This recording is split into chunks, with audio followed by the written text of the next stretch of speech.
Okay, so this is going to be an introduction to InDesign.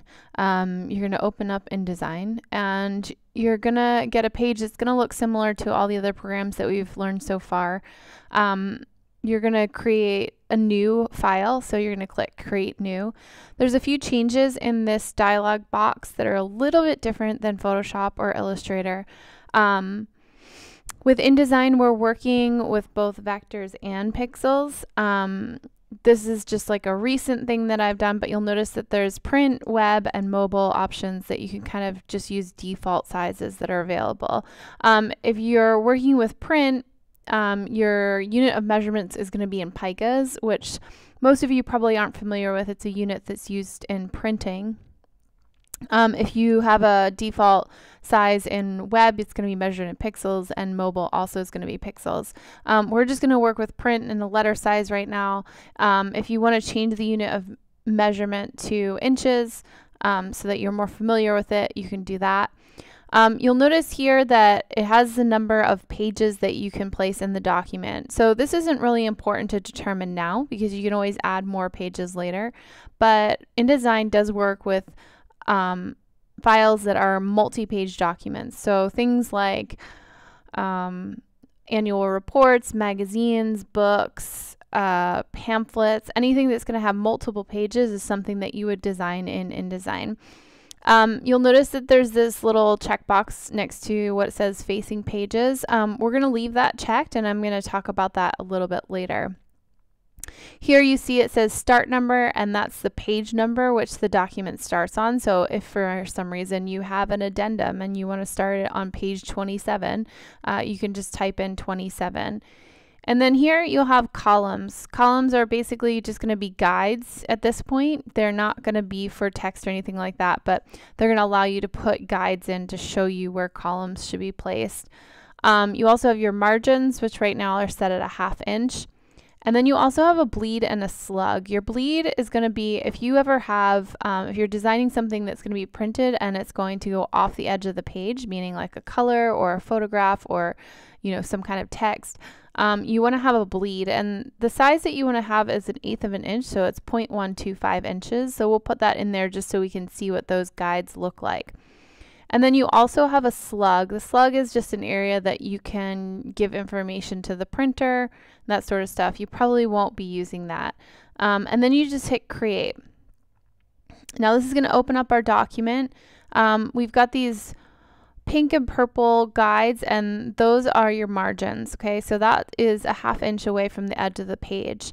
You also have this red guides, and those are your bleed. So if you are designing something that's going to go off the edge of the page, you should design it all the way to the bleed marks. And then where the white hits the gray, that is where the end of your page is. Okay, so don't be confused by these guides. The end of your page is where the white and the gray meet. Okay, so basically the workspace in InDesign is going to be very similar to the other programs. You have your toolbar on the left-hand side, you have your control bar along the top, and you have your panels on the right. For any reason your control bar is not showing, under Window, you'll see that there is the option to have the control bar invisible versus visible. Okay. And the same thing with the panels. The panels on the side might be different. If you remember, we can kind of reset the workspace by choosing a certain preset. So if I choose Essential, that's going to bring me back to probably what your InDesign will look like the first time you open it. If you are working in typography, you can select that, and it's going to pull up a lot of the things that you would need specifically for typography, etc. All right. So earlier I had said that if you chose facing pages, that I was going to explain what that meant. So we're going to go to the Pages panel. If you don't see it over here on the right-hand side, you're going to go to Window, and you're going to go down to where it says Pages. And this basically shows all the pages that are in your document. I'm going to just kind of briefly show you what the Pages panel do, and then we'll go back into it a little bit more later on. But basically, I can just create new pages by clicking on that new symbol, which you've seen throughout all the programs, and that's going to create new pages. Now you'll notice that once I create up to 3 pages, my first page is by itself, but then the next page are in what's called spreads.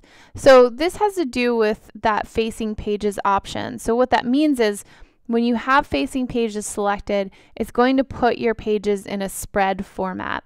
If you don't have facing pages selected, it's going to just stack them one on top of the other. So if I go to File, Document Setup, and I unclick that facing pages, I'm just going to hit Preview over here. You'll notice that now instead of it showing my pages in spreads, it's showing it as one just stacked right on top of the other.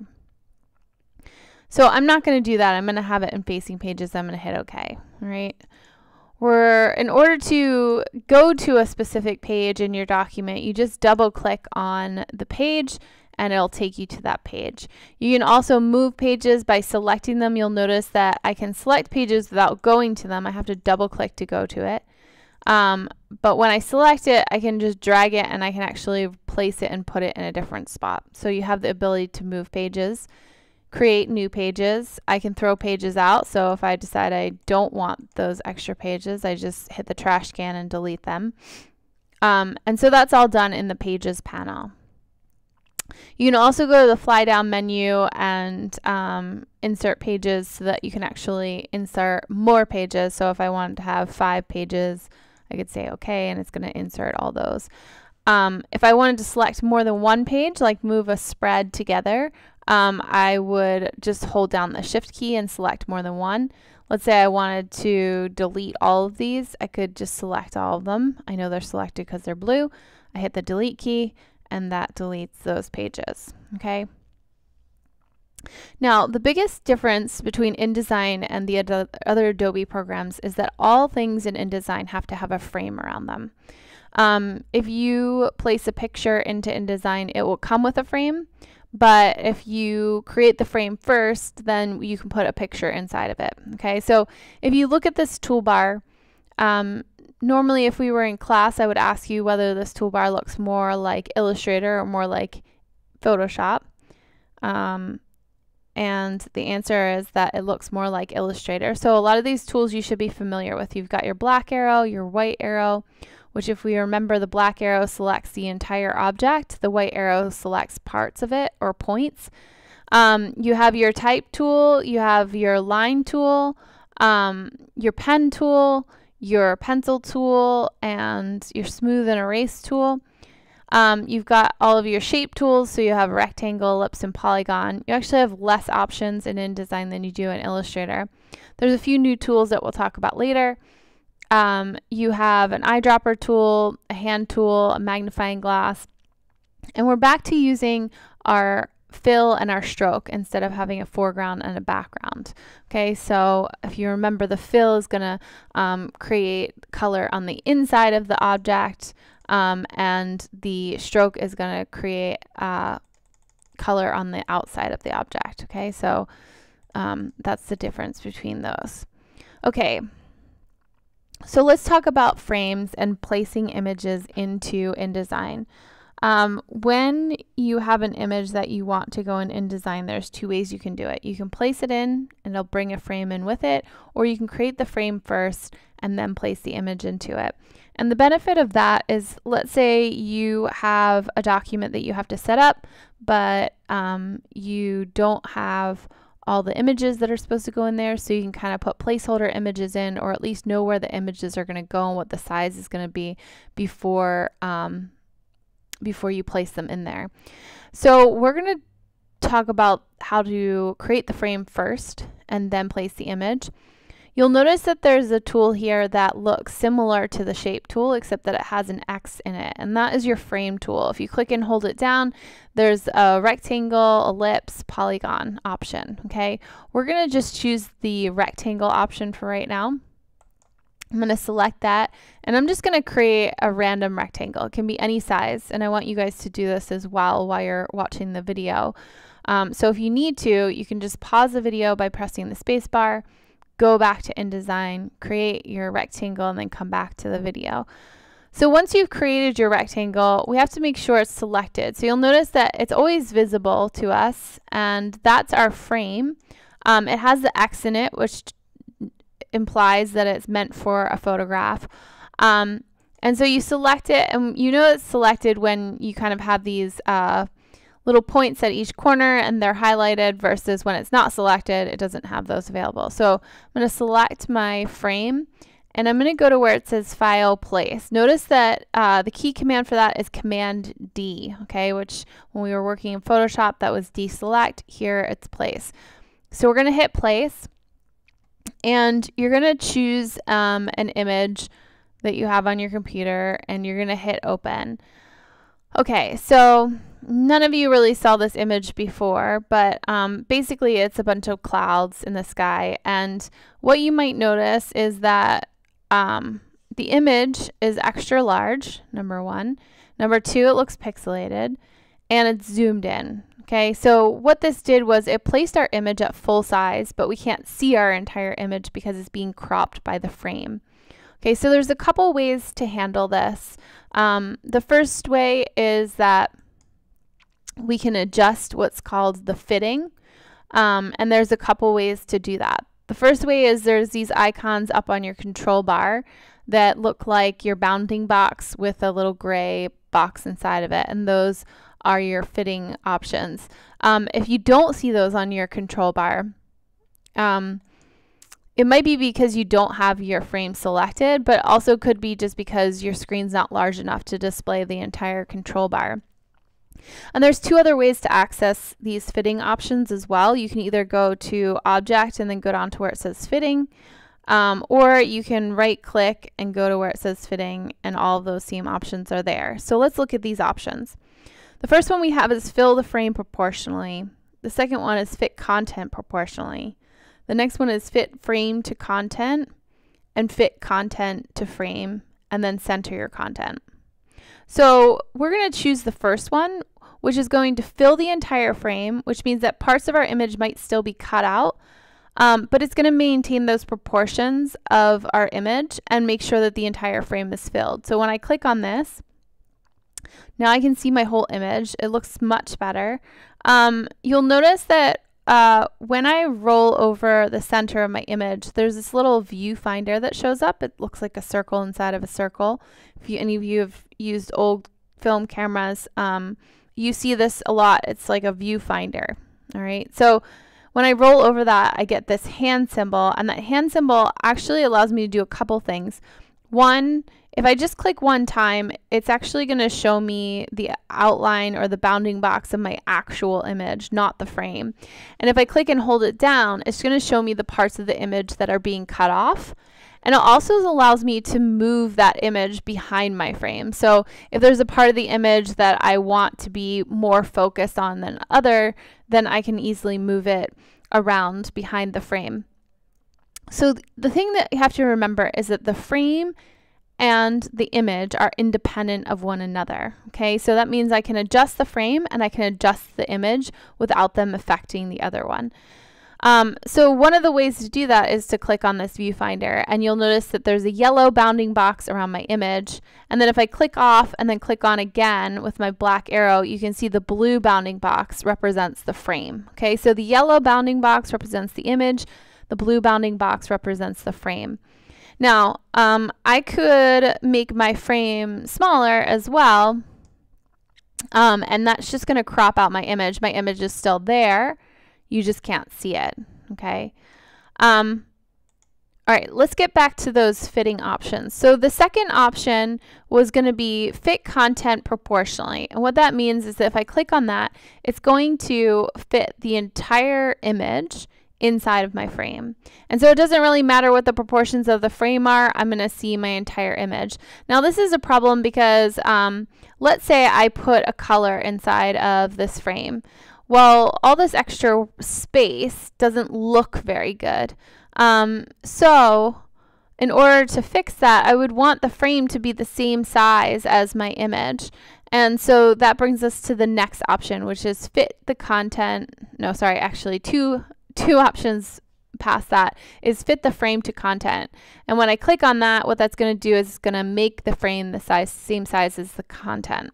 Now, if I undo that real quick and I just review the next option, which is fit content to frame, what that's going to do is it's actually going to stretch your content so that it fits whatever size your frame is. We don't want to do this because obviously it distorts the image. The image looks like crap. We don't like it. Okay, so that's not really a good option unless you're using it for a very specific reason that you know that you're going to stretch your content and you're okay with it. Okay, so obviously there's a reason that they created that, and so you want to make sure that you're just using it at the right time in the right place. Okay, so we're going to go back to fit content proportionally, which is basically, that's the nice thing about this, is that even if you do accidentally stretch the image, it's really easy to get the proportions back. And then we're just going to choose fit frame to content, and that's going to allow us to have the content and the frame the same. And then there's the last one, which is center your content, which right now our content and our frame are the same size, so if we center, it's not really going to do anything. It's just going to remain the same. So let's say that you have your frame the size that you want it to be, and you want to adjust the content and the frame together. So here's the thing is, if I select this with my black arrow and I go to the corner and I readjust it, what's happening is it's only adjusting the frame. And then, like I told you before, if you roll over this viewfinder and click on it, it'll give you the option to adjust your content. Now, obviously there's some problems with this because you don't want to have to adjust both of them independently every time. So a way that you can adjust them together at the same time is if you hold Command and Shift and then drag. The Command is what keeps them linked together, and the Shift is going to be what keeps them proportional. So you don't want to just be resizing it and stretching it. So you want to maintain that proportions and hold down the Shift key, and that's going to allow you to resize the image the way you want it. Okay, so one other thing about images is that the way that InDesign displays images, so if I zoom in on this, you can see that it's kind of pixelated a little bit, and this is a really high resolution image, so that we shouldn't really see that. But the way that we can fix that is if we go to View and then go to Display Performance, you'll notice that there's an option for Fast Display, which is actually just going to give us a gray box. And that's good for when we're kind of viewing really large documents and we want it to go quick and smoothly, and maybe we're just working on the text and we're not worried about the image. And so that's a good setting for that. Then there's Typical Display, which is going to display the document a little bit faster. Because if you remember, like some books, like let's say we're setting a textbook, and it's, you know, a couple hundred pages with a bunch of images and text and everything, that file is going to be fairly large and it's going to be difficult to work with. So you'd want to look at it in Typical Display. But there's also High Quality Display. So if you hit that, if I go in, now you can see that all my edges are really crisp. So let's say I'm going to go back to the display performance from before, which if I go to Typical Display, you can see all of a sudden the edges get kind of pixelated. And then when I go to High Quality Display, what happens is it clears up. So if you're having trouble where your images look like they're pixelated and you're like, what's going on? It's probably the display performance, which is just something to look at. Like when you actually export the file, that is no longer going to be an issue. Okay. All right, so that's basically it for images. Just remember to hold your Shift key and to maintain those proportions. And I'm going to just briefly review text. So text is similar to what we talked about in Illustrator. If you click and hold down the text tool, type tool, you'll notice that there's just a regular type tool and a type on a path tool. In Illustrator, we were able to just click once and kind of create and just start typing. Just like our images in InDesign, we have to create a text frame. So we have to click and drag, and that's going to allow us to kind of create a text box, and then we can type whatever text we want in there. We also have the option for lorem ipsum, or that placeholder text in InDesign, just like we did in Illustrator. Once you have a text box selected, you go up to Type, and go to where it says fill with placeholder text, and that's going to just put a bunch of text in there. Okay. The one thing that I'm going to say about this is that now if I adjust the text box, my text doesn't change size. It just kind of adjusts and moves around depending on how big I make my text box. Okay, so it's not like, now if you hit Command Shift, just like in with the image, it is going to resize both the text and the text box. Okay, so if you have a heading or something and you just decide you want to make it a little bigger, you can hold Command Shift and you can make it bigger or smaller. All right. Just to review quickly the settings that are available to us for text. If we go to Window and then we go down to where it says Type and Tables, you'll see that there's the Character panel and also the Paragraph panel, which we went over when we were working in Illustrator. But just a quick review. So Paragraph panel, basically InDesign is a word processing program. So you're going to have a lot of options for your type in this program. Again, on the Character panel is basically your your typeface, your font style, your sizing, your leading, your kerning, your tracking, and then all the things that ruin the proportion of your type. And then you also have your paragraph, which is going to allow you to change the alignment, change indenting of the first word, also like changing if there's space between paragraphs, space after paragraphs, like, so there's all sorts of options here. And also this pesky hyphenate, which tends to hyphenate your words in a really unfortunate place. So I like to keep my hyphenation off so that I don't end up having things cut off in weird places. So those should be all kind of review. You should all be familiar with the paragraph options just due to like word processing. But those are basically it. If you wanted to change the color of your type for any reason, instead of, you have two options. You could highlight it, which is kind of tedious, but if you have the whole text box selected, you can go to this T right here, and that actually allows you to change the color of your type. So it can be whatever you want. Okay, I think I'm gonna break here and potentially create another video for some other things in InDesign.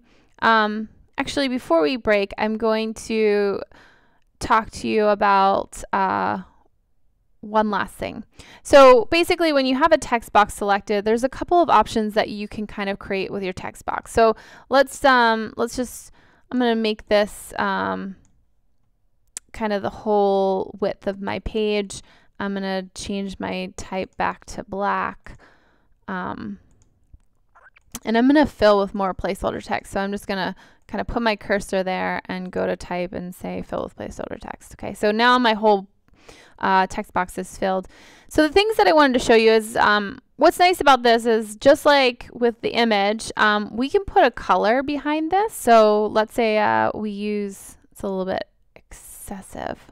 Let's try and change it to something a little bit more subdued.